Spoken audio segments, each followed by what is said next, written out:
Bonjour à toutes et à tous les amis, j'espère que vous allez tous bien. On se retrouve aujourd'hui avec une nouvelle vidéo d'actu.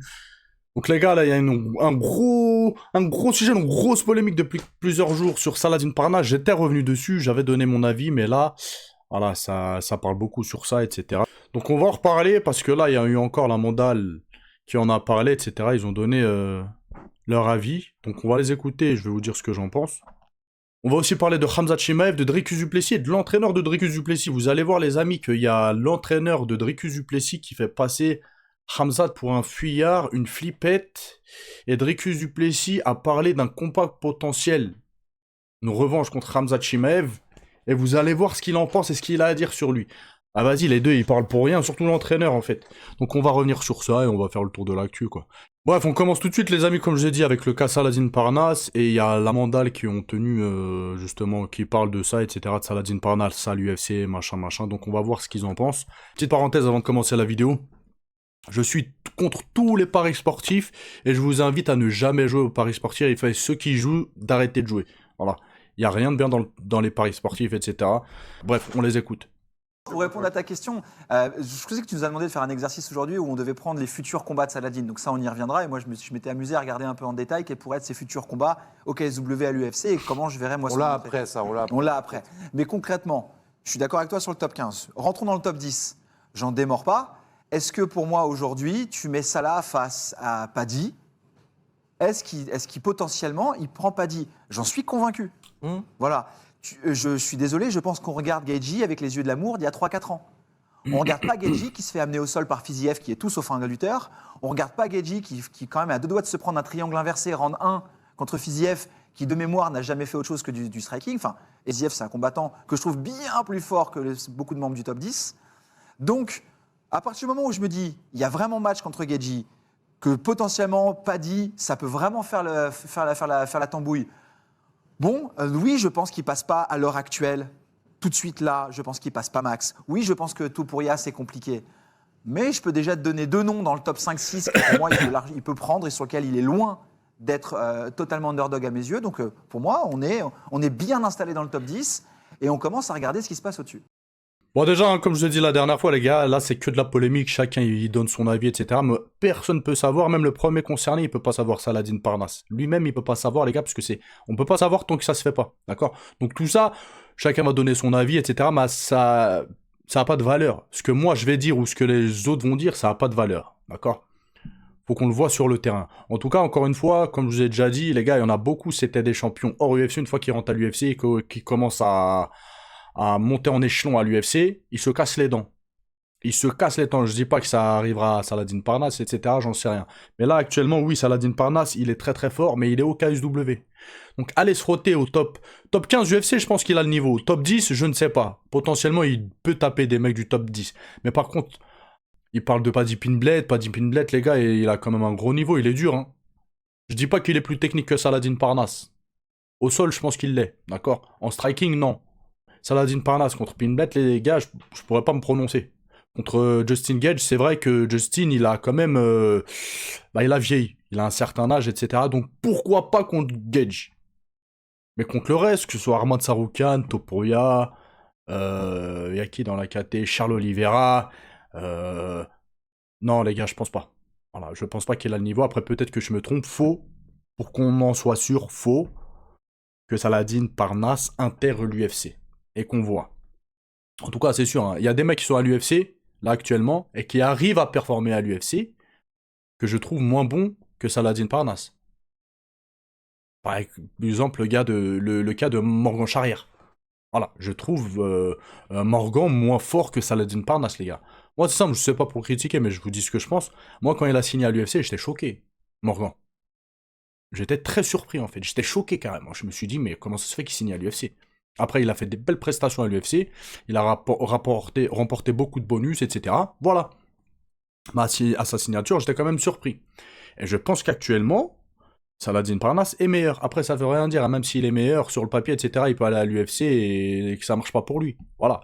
Tout ça, c'est pas des maths, en fait. Je le répète depuis très longtemps. Tout ça, c'est pas des maths. Voilà, c'est pas parce qu'il performe au KSW qu'il va performer à l'UFC, etc., etc. En tout cas, voilà, je pense que c'est un petit peu prétentieux de dire que il a sa place dans le top 5 sans qu'il ait fait ses preuves. Voilà, déjà dans le top 15, le top 10. Voilà. Je sais pas ce que vous en pensez, les gars. N'hésitez pas à me le dire. Hein. Et voilà. On continue, les amis. Il y a Alistair Overeem qui s'entraîne avec le clan de Khabib Nurmagomedov à Dubaï. On voit un sans le dopage, c'est plus le même. Hein. Voilà, c'est plus le même. Alistair Overeem, là, c'est... Alistair Overeem et Imam Shafi Aliyev. روقي قاعد روقي يا أنا Alistair شوهمني راس. Alistair Overeem, ça a été le plus gros physique avec Brock Lesnar, je pense, des sports de combat. Mais il était dopé à l'époque. Mais c'était un bœuf. Hein. On continue justement avec Saladin Parnasse. Il a laissé un message, il a dit quoi? On continue d'avancer, j'espère un prochain combat rapidement, avant la fin de mon contrat en mai. Et il espère que le meilleur soit à venir. Donc là, il veut recombattre, il est très actif, il a vraiment la dalle, les gars. Il a très la dalle, c'est ça qui est bien avec Saladin Parnasse, les gars. Moi, ce que j'aime bien avec Saladin Parnasse, c'est que c'est un bonhomme. Il rechigne pas, il va au charbon, les gars, il se tape, il veut beaucoup combattre, il fait... Voilà. Donc, ce serait bien, ouais, qu'il combatte avant la fin de son contrat. Et après qu'il signe à l'UFC, qui nous régale, les gars. On continue, les amis. Regardez John Jones avec son élève Stevenson. Lutteur olympique, je crois, quelque chose comme ça. Donc on va aller voir lutter, là.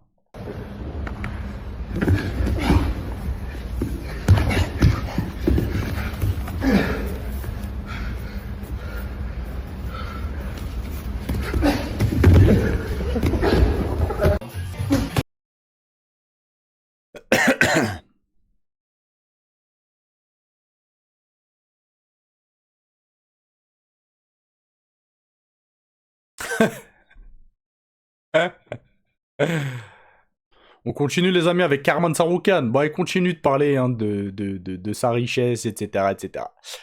Donc, Arman est l'animateur du podcast, étale la richesse de leur père. Arman a dit quoi? C'est bien quand ta famille est riche. Tu appelles ton père et tu lui dis « Envoie-moi 500 000 $, je vais m'acheter une nouvelle voiture. » Ah ouais, les gars, quand j'entendais pas riche, moi, je pensais pas que c'était aussi blindé. Parce que dire ouais, envoie-moi 500 000 $, les gars, 500 000 $, c'est pas 50 000 $. C'est qu'ils doivent être gavés de malades. 500 000 $ pour une voiture, les gars. Après, il a pris cet exemple-là, mais c'est pour illustrer, en fait, le fait qu'il soit blindé sa mère, en fait. C'est une dinguerie.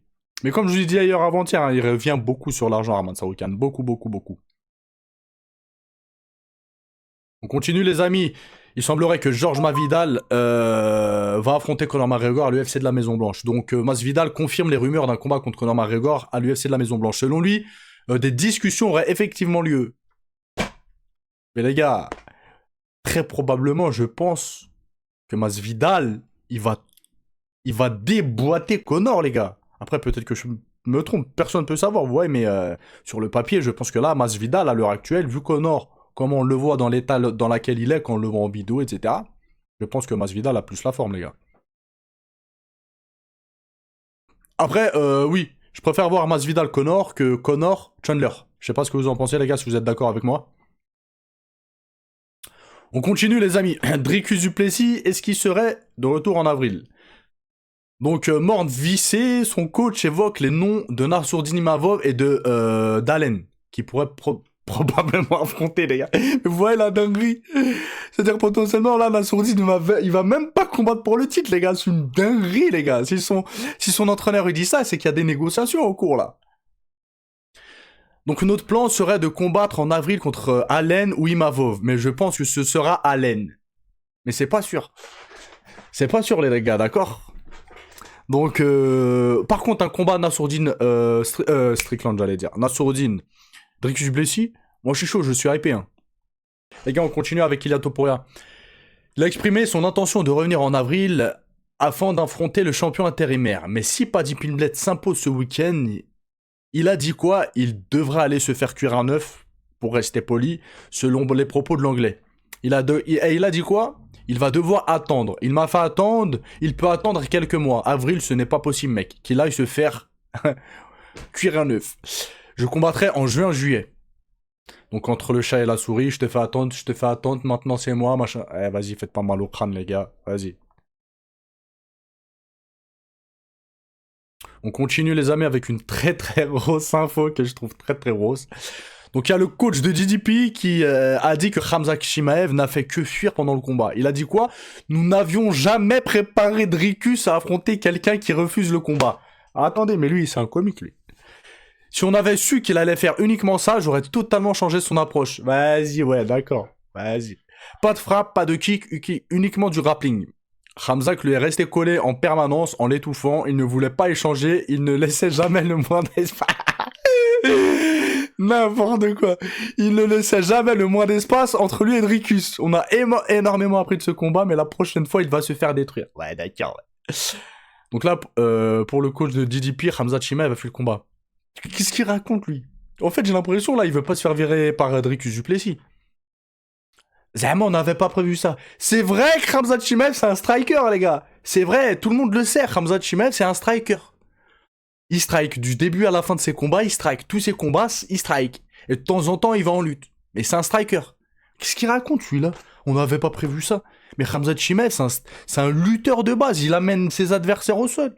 Il vient de fracturer la dentition de Robert Whittaker. Il a même pas striké avec. Depuis qu'il a fait un combat contre... mince, comment il s'appelle? Le Brésilien, là, j'ai oublié son blaze. J'ai oublié son blaze. Bref, vous savez de qui je parle. De Burns, ouais, pfiou. Contre Burns. Il a compris que pourquoi essayer de striker alors qu'il domine tout le monde en lutte. Il se prend même plus la tête à striker, c'est du MMA, les gars. Vous êtes pas contents, regardez pas. Allez regarder, je sais pas, d'autres organisations où il y a que du striking. Là, c'est du MMA, il fait ce qu'il sait faire, il va là où il domine les gens. C'est normal. C'est tout à fait normal. Donc, qu'est-ce qu'il raconte, son coach, là? Ouais, on n'était pas préparé à ça. Bah, t'es un mauvais coach. Si t'étais pas préparé à ça, moi, si je suis Dricus du Plessis, je le tège, le coach. Tu dégages. Tu circules loin de moi. Eh ouais, les gars. Comment ça, t'as un coach? Wesh, tu coaches un champion, tu vas affronter Khamzat Chimaev et t'as pas préparé ton athlète à lutter, à faire du rap et tout. Mais casse-toi, t'es incompétent, en fait. Circule loin. Les gars, j'espère qu'on est d'accord. Soit c'est un mytho, soit il est incompétent, en fait. Ce serait mieux qui disent, oui, effectivement, on s'est fait dominer totalement, Khamzat Chimaev a été plus fort que nous. Il a été plus fort que Dricus du Plessis, etc., machin.